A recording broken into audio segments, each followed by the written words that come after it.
We've had a great deal of livestock displaced from south of Fairview Road. If you took a map of Chambers County, south of Fairview Road, draw a line to Oak Island, and then draw a line back down to 73 and England Road. Anything south of that from Chambers and Jefferson counties has been catastrophic. Those farmers come out and ranchers come out, and they're just trying to get the cattle fed.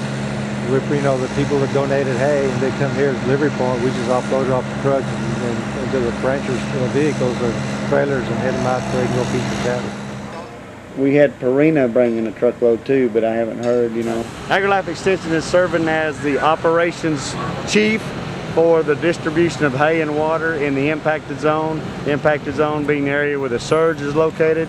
That impacted about estimation 40,000 head of cattle.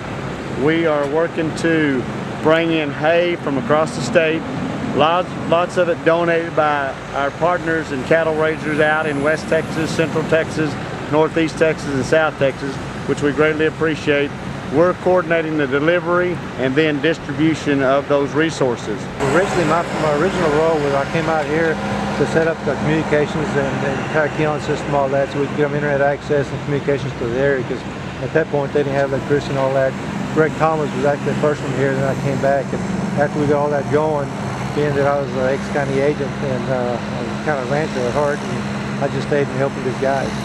Ooh, easy, sisters.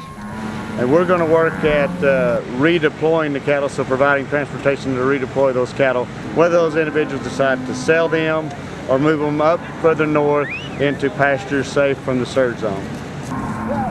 Yeah, put the hay down yonder. We never wanted to lose any animals, but we're finding a lot more alive than what we thought. This is a well-oiled machine. It's hard to describe how well it's working. We did it on a small scale basis to see if it worked, getting the feed out, the hay out, and the water out to see if they get to it and if they needed it.